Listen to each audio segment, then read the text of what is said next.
Hello everybody and welcome to elite students club.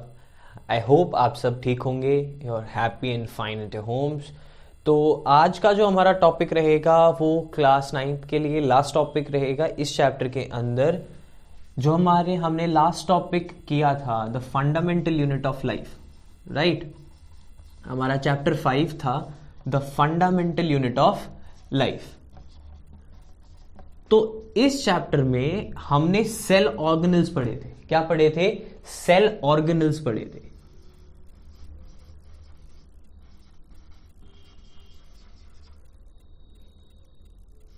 और इन cell organelles में सिर्फ एक सेल ऑर्गेनल हमारा रहता था जिसका नाम है प्लास्टिड्स। तो लास्ट जो आपका बचा है दैट इज प्लास्टिड्स, ठीक है। अब ये प्लास्टिड्स क्या होते हैं? Plastids are actually the colour giving, और कह सकते हैं कि the enhancers of any cell. तो ये होते सिर्फ और सिर्फ प्लांट सेल में है, ओनली इन प्लांट सेल्स। ध्यान रखेंगे कि ये सिर्फ प्लांट सेल्स में होते हैं। प्लांट सेल्स और एनिमल सेल्स में सिर्फ दो ही डिफरेंस ऐसे होंगे जो हमने ध्यान रखने हैं, एक है सेल वॉल का और दूसरा है प्लास्टिड्स का। क्लियर है ना? कोई प्रॉब्लम नहीं है, आई होप।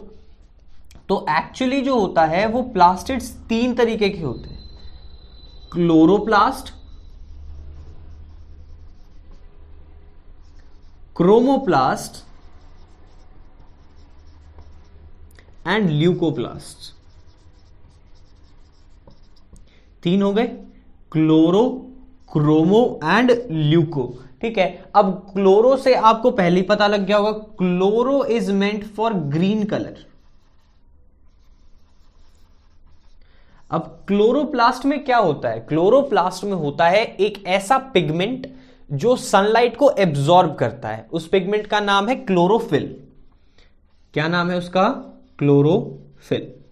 आई होप सबको क्लियर होगा। बहुत आसान, बहुत सिंपल, बहुत सोबर चीज है, क्योंकि हमने ये चीज बहुत पहले से पढ़ी हुई, राइट। कोई प्रॉब्लम नहीं है, लेट्स मूव अहेड।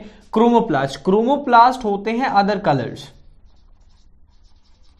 कोई भी कलर्स के जो प्लास्टिड्स होंगे they will be concluded in the chromoplast. कैसे? जैसे कोई भी फ्लावर है, रेड है, ओ सॉरी ग्रीन तो उसी में ही आ गया, ब्लू है, येलो है, these are all colours, right. So ये जितने भी कलर्स होंगे ये कौन से, हम इनको क्या कंसिडर करेंगे? हम इनको क्रोमोप्लास्ट कंसिडर करेंगे। आई होप सबको ये बात क्लियर होगी, सबको ये बात समझ में आई होगी। अब देखो ल्यूकोप्लास्ट, ल्यूकोप्लास्ट होते कलरलेस, दीज आर कलरलेस, ठीक है। इनका कोई कलर नहीं होता, या फिर इनको कहा जाए दे हैव व्हाइट कलर। कौन सा कलर होता है? व्हाइट कलर होता है। क्लियर है? देखो कोई प्रॉब्लम नहीं है, बहुत सिंपल चीज है। प्लास्टिड्स होते हैं तीन तरीके के, ठीक है, chloro, chromo and leuco.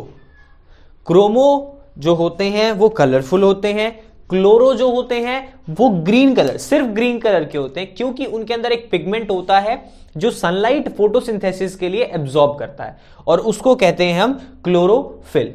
I hope सबको क्लियर है। नहीं है जस्ट कमेंट मी डाउन। कोई भी प्रॉब्लम है, कोई भी इशू है, we'll gate to you.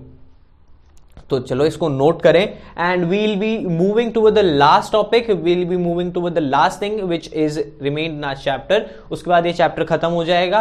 We'll be discussing few questions और I will be uploading a PDF for you all in my description, ताकि आप उनके क्वेश्चंस देख सकें, आप ये समझ पाएं कि किस तरीके के क्वेश्चंस आ चुके हैं या किस तरीके के क्वेश्चंस आ सकते हैं, ठीक है। So just note it down.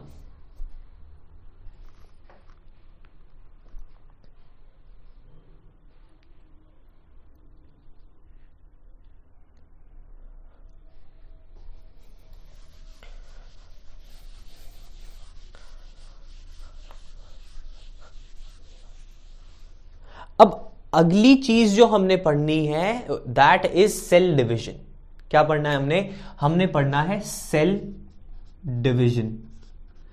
कई बच्चों की बुक में नहीं होगा क्योंकि ये लास्ट ईयर ही ऐड किया गया है, last to last year I guess, साल दो साल से ही ये सिलेबस में ऐड किया गया है। सेल डिवीजन होता क्या है? अब सेल डिवीजन के लिए प्रोसेस क्या क्या होते हैं, आपकी बुक में 2 प्रोसेस दिए होंगे, माइटोसिस एंड मियोसिस। ठीक है, इनके बारे में आपको सिर्फ रीड करना है, दैट्स ऑल। कोई भी प्रॉब्लम नहीं होनी चाहिए, कोई भी इशू नहीं होना चाहिए। थोड़ी सी डिस्क्रिप्शन है इसके बारे में जो आपकी बुक में है, वो हम यहां पे करेंगे, दैट्स ऑल। इससे ज्यादा ना डरने की चीज है, ना घबराने की चीज है, बहुत आसान है। अब सेल डिवीजन के बारे में हम पढ़ क्यों रहे हैं? सेल डिवीजन के बारे में हम पढ़ रहे हैं ताकि हम रिप्लेस कर सकें। क्या कर सकें? हम रिप्लेस कर सकें। अब भैया क्या रिप्लेस करना है? रिप्लेस करने हैं ओल्ड, डैमेज्ड, इंजर्ड, इस तरीके के जो सेल्स हैं ना, हमें उनको रिप्लेस करना है। ठीक है, जितने भी पुराने सेल्स हो चुके हैं, बूढ़े हो चुके हैं, जो जिनमें कोई इंजरी हो चुकी है या वो कंप्लीटली अब खराब हो चुके हैं, वो क्या है, इन सेल्स को रिप्लेस करने के लिए हम ये सेल डिवीजन करते हैं। और क्या हो सकता है सेल डिवीजन का रीजन? सेल डिवीजन का रीजन हो सकता है बेटा कि हमने जो हमारे गैमेट्स हैं, जो सेल्स में गैमेट्स होते हैं, याद है न्यूक्लियस में होते हैं वो गैमेट्स, क्रोमोसोम्स के अंदर, ठीक है ना। तो ये जो गैमेट्स हैं, इनका रिफ्रेशमेंट, या इनको कहें कि इनको हमने रीजनरेट करना है, रीजनरेशन ऑफ द गैमेट्स। ठीक है, तो उसके लिए भी सेल डिवीजन जरूरी है। ठीक है, कोई दिक्कत नहीं है ना। अब बात आती है इन 2 प्रोसेस की। सबसे पहला प्रोसेस होता है माइटोसिस। माइटोसिस होता है बेटा, माइटोसिस तभी होगा जब सिर्फ एक ही सेल आगे डिवाइड करेगा। इसमें होता क्या है कि सिर्फ एक मदर सेल होता है जो आगे 2 डॉटर सेल में डिवाइड होगा।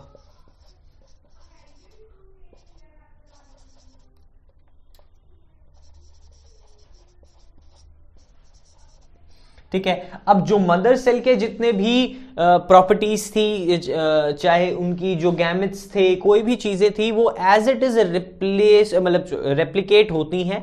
ठीक है, कोई भी इश्यू नहीं आना चाहिए। माइटोसिस में सिर्फ इतना होता है कि सिर्फ एक मदर सेल होती है जो आगे डिवीजन को करती, हाँ जी करती है, वही बात है ना। हाँ, अब अगली जो चीज है मियोसिस। मियोसिस में क्या होता है? मियोसिस में 2 मदर सेल्स होती हैं, like mother cell and father cell. Okay, कोई प्रॉब्लम नहीं है।